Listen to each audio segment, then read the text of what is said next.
യുഎഇയും ഖത്തറിനെയും ലക്ഷ്യമിട്ട് നടക്കുന്ന വ്യാജവും അടിസ്ഥാനരഹിതവുമായ മാധ്യമ പ്രചാരണങ്ങളെ ശക്തമായി അപലപിച്ച് Arab parliament speaker Mohammed bin Ahmed al Yamahi. കൃത്യതയോ നിഷ്പക്ഷതയോ ഇല്ലാത്ത ഇത്തരം ആരോപണങ്ങൾ പ്രാദേശിക അന്തർദേശീയ സുരക്ഷയും സ്ഥിരതയും ഉറപ്പാക്കുന്നതിൽ ഇരു രാജ്യങ്ങളുടെയും സ്വാധീനത്തെയും പ്രയത്നങ്ങളെയും തകർക്കാനുള്ള ശ്രമത്തിന്റെ ഭാഗമാണിതെന്നും അദ്ദേഹം വ്യക്തമാക്കി. പ്രദേശത്തെ ജനങ്ങളുടെ താൽപര്യങ്ങൾക്ക് നിരക്കാത്ത ഇത്തരം വ്യാജ വാർത്തകൾ വെല്ലുവിളികൾ നിറഞ്ഞ നിലവിലെ സാഹചര്യത്തിൽ ജനങ്ങൾക്കിടയിൽ ആശയക്കുഴപ്പമുണ്ടാക്കാനും വസ്തുതകൾ വളച്ചൊടിക്കാനും മാത്രമേ ഉപകരിക്കൂ എന്ന് അൽ യമാഹി പ്രസ്താവനയിൽ പറഞ്ഞു. പ്രതിസന്ധികളെ നേരിടാൻ സമാധാനത്തിന്റെ അടിത്തറ ശക്തമാക്കാനും അറബ് രാജ്യങ്ങൾക്കിടയിൽ കൂടുതൽ സഹകരണവും ഐക്യദാർഢ്യവുമാണ് ഈ സമയത്ത് ആവശ്യമെന്നും അദ്ദേഹം ഓർമ്മിപ്പിച്ചു. തർക്കങ്ങൾ പരിഹരിക്കുന്നതിനും പ്രതിസന്ധികൾ മറികടക്കുന്നതിനുമുള്ള നയതന്ത്ര നീക്കങ്ങളിൽ യുഎഇയും ഖത്തറും നിർണായക പങ്കാണ് വഹിക്കുന്നത്. മേഖലയിലെ ജനങ്ങളുടെ വികസനവും പുരോഗതിയും ലക്ഷ്യമിട്ടുള്ള സംയുക്ത നീക്കങ്ങളിൽ ഇരു രാജ്യങ്ങൾക്കുമുള്ള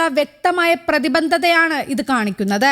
മാധ്യമങ്ങളിലൂടെയുള്ള തെറ്റായ പ്രചാരണങ്ങളെയും ഭിന്നതയുണ്ടാക്കാനുള്ള ശ്രമങ്ങളെയും അറബ് പാർലമെന്റ് ശക്തമായി നിഷേധിച്ചു. അറബ് രാജ്യങ്ങൾക്കിടയിലുള്ള ഐക്യദാർഢ്യവും പരമാധികാരത്തോടുള്ള ബഹുമാനവും ആഭ്യന്തര കാര്യങ്ങളിലുള്ള ഇടപെടാതിരിക്കലും മേഖലയുടെ സുരക്ഷയ്ക്കും സ്ഥിരതയ്ക്കും അത്യാവശ്യമാണെന്നും അൽ യമാഹി ഊന്നിപ്പറഞ്ഞു. യുഎഇയിൽ നിന്ന് ഇറാനിലേക്ക് വൻതോതിൽ പണം കൈമാറിയെന്ന അന്താരാഷ്ട്ര മാധ്യമങ്ങളുടെ റിപ്പോർട്ടുകൾ കഴിഞ്ഞ ദിവസം യുഎഇ വിദേശകാര്യ മന്ത്രാലയം ഔദ്യോഗികമായി നിഷേധിച്ചു. $300 കോടി യുഎഇയിൽ നിന്ന് ഇറാനിലേക്ക് കൈമാറിയെന്ന തരത്തിലുള്ള വാർത്തകൾ പൂർണ്ണമായും അടിസ്ഥാനരഹിതമാണെന്ന് മന്ത്രാലയം വ്യക്തമാക്കി.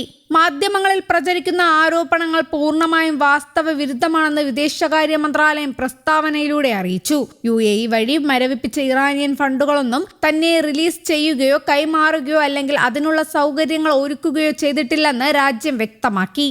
ഇത്തരം സുപ്രധാന വിഷയങ്ങളിൽ വാർത്തകൾ നൽകുമ്പോൾ അന്താരാഷ്ട്ര മാധ്യമങ്ങൾ കൂടുതൽ ജാഗ്രത പുലർത്തണമെന്ന് യുഎഇ ആവശ്യപ്പെട്ടു. കൃത്യത ഉറപ്പുവരുത്താനും ഔദ്യോഗിക സ്രോതസ്സുകളെ മാത്രം ആശ്രയിക്കാനും മാധ്യമങ്ങൾ തയ്യാറാകണം. സ്ഥിരീകരിക്കാത്ത വിവരങ്ങളും അടിസ്ഥാനമില്ലാത്ത ആരോപണങ്ങളും പ്രസിദ്ധീകരിക്കുന്നതിൽ നിന്നും പ്രചരിപ്പിക്കുന്നതിൽ നിന്നും മാധ്യമങ്ങൾ പിന്തിരിയണമെന്നും വിദേശകാര്യ മന്ത്രാലയം ശക്തമായ മുന്നറിയിപ്പ് നൽകി. 3 മാസത്തിലേറെയായി നടക്കുന്ന യുദ്ധം അവസാനിപ്പിക്കാൻ യുഎസും ഇറാനും തമ്മിൽ ധാരണാപത്രം ഒപ്പിടുന്നു എന്ന വാർത്ത വന്ന വെള്ളിയാഴ്ചയാണ് യുഎഇ ഫണ്ട് വിട്ടുകൊടുക്കുന്നെന്ന റിപ്പോർട്ടും എത്തിയത്. പശ്ചിമേഷ്യയിൽ സമാധാനം ഉണ്ടാക്കുന്നതിനും സംഘർഷം ലഘൂകരിക്കുന്നതിനുമുള്ള ശ്രമത്തിന്റെ ഭാഗമാണിതെന്നാണ് യുഎഇ ഉദ്യോഗസ്ഥരിൽ ഒരാൾ വാർത്താ ഏജൻസിയോട് പറഞ്ഞത്. യുദ്ധത്തിന്റെ മൂർധന്യത്തിൽ ഇറാനിൽ നിന്ന് ഏറ്റവും അധികം ആക്രമണം നേരിട്ട രാജ്യമാണ് യുഎഇ. എന്നാൽ ഈയിടെ നടത്തിയ ആക്രമണങ്ങളിലൊന്നും ഇറാൻ യുഎഇ ലക്ഷ്യമിട്ടില്ല. കുവൈറ്റിനും ബഹ്റൈനും നേരെയാണ് ആക്രമണം നടത്തിയത്. മെയ് 4-നാണ് ഇറാൻ അവസാനമായി യുഎഇ ആക്രമിച്ചത്.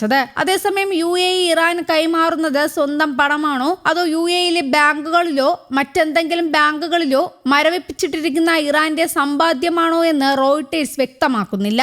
അതേസമയം ഒമാൻ തീരത്ത് 14 ഇന്ത്യക്കാരടങ്ങുന്ന പായ്ക്കപ്പൽ മുങ്ങിയതായി റിപ്പോർട്ട്. ഞായറാഴ്ച റാസ് അൽ ഹദ്ദിന് കിഴക്ക് 80 നോട്ടിക്കൽ മൈൽ അകലെയാണ് അപകടം സംഭവിച്ചത്. അമേരിക്കൻ നാവികസേനയാണ് നിർണായക വിവരം ഇന്ത്യൻ നാവികസേനയ്ക്ക് കൈമാറിയത്. അപകടത്തെക്കുറിച്ച് വിവരം ലഭിച്ച ഉടൻ തന്നെ അമേരിക്കൻ നാവികസേനയുടെ P-8 മാരിടൈം പെട്രോൾ വിമാനം സംഭവസ്ഥലത്തെത്തി രക്ഷാപ്രവർത്തനത്തിന് നേതൃത്വം നൽകി. മുങ്ങിക്കൊണ്ടിരുന്ന കപ്പലിന് സമീപത്തേക്ക് വിമാനത്തിൽ നിന്നും ലൈഫ് റാഫ്റ്റുകൾ താഴേക്കിട്ടു നൽകി. കപ്പലിലുണ്ടായിരുന്ന 14 ഇന്ത്യക്കാരും ഉടൻ തന്നെ ഈ ലൈഫ് റാഫ്റ്റുകളിലേക്ക് മാറിക്കയറിയത് വലിയ ദുരന്തം ഒഴിവാക്കാൻ സഹായിച്ചു. രക്ഷാപ്രവർത്തനത്തിന്റെ ഓരോ ഘട്ടവും P-8 വിമാനം ആകാശത്ത് നിന്ന് സൂക്ഷ്മമായി നിരീക്ഷിച്ചിരുന്നു. News desk Kerala Kaumudi.